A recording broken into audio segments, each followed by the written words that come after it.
Gandang tanghali po. Kain tayo, oh. Tingnan nyo, daming pagkain. Kasi, labis sa, simbahan namin. Katatapos lang ng simba namin, guys. Ayan. Hindi na tayo mag-rice. Kain lang tayo ng gulay. Ay, wala nang, meron pang gulay. Gulay at saka pansit. Ano ba to? Nahalo-halo na ang nahalo-halo na itong biko at saka gulay. Sarap. Kain tayo, guys. Kain tayo ng lunch. Magla-lunch muna si Jubilin Mix Vlog. Ayan, pansit lang ang lunch natin. Hindi na tayo mag-rice. Meron namang saging.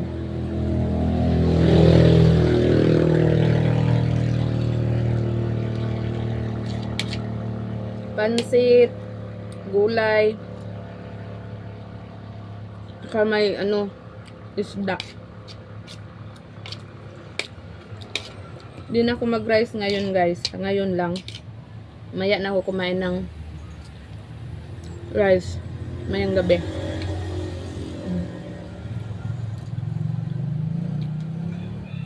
Ang init dito, guys. Pero parang iba ang init. Parang umuulan na yata.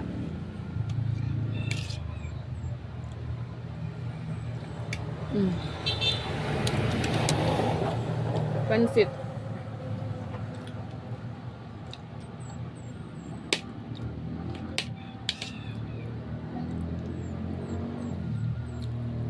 Kain tayo, kain.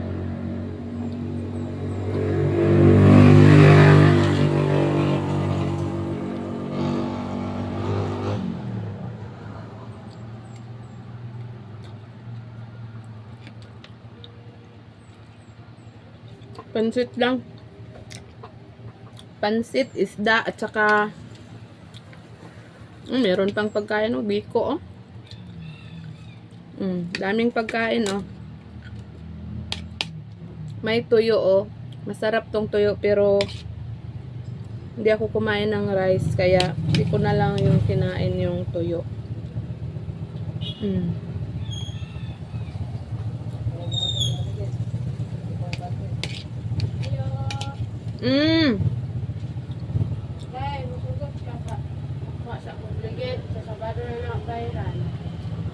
Kana ra bang ligira te kay binilin dag yun na. Bag-o man ang abot, wala ko kapangumprag ligid ba. Dayon murag silbira. Iangkat ra nako. Nya kay anhion man nila na karong Lunes. Oh.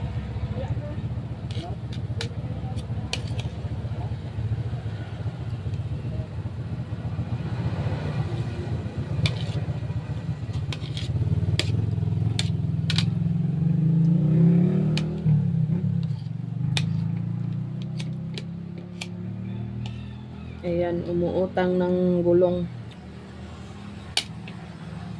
Pero hindi ako nagpapautang kasi marami nang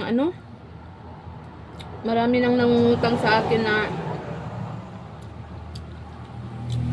hindi pa rin nagbayad. Pwera na lang sa mga mangungutang na magbayad. Yung mabait magbayad.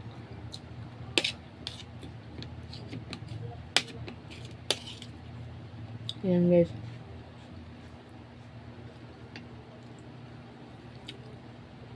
Daming pagkain ngayon dun.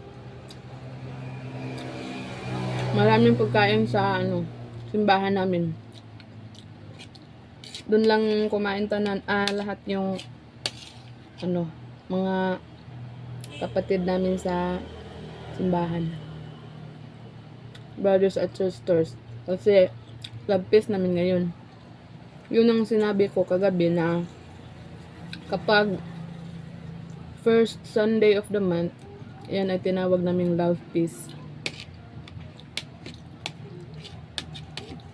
Kaya, andun sila kumain. Ako dito lang kasi dinalhan ko rin yung asawa ko ng pagkain dito. Siya lang ang naiwan dito. Hindi siya nagsimba ngayon. Kaya dito lang ako kumain. Tapos na siyang kumain, guys. Ako lang ang hindi pa. Ako. Lapit na maubos tong pansit, oh. Meron pang isda. Pritong isda.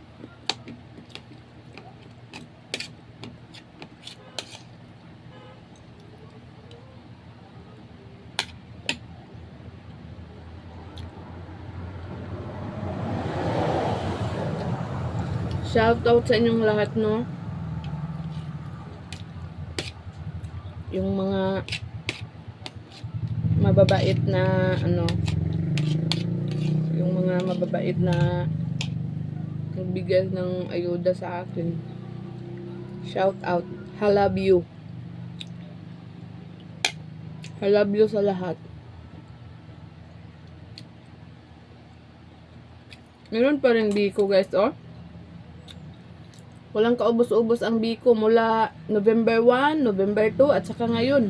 Meron pa rin biko. Yung mga biko na binigay ng kapitbahay namin doon sa bahay, andun pa sa ref. Di pa naubos. At ngayon, meron na namang biko dito. Yan. Hindi na maubos-ubos ang biko sa kadadami.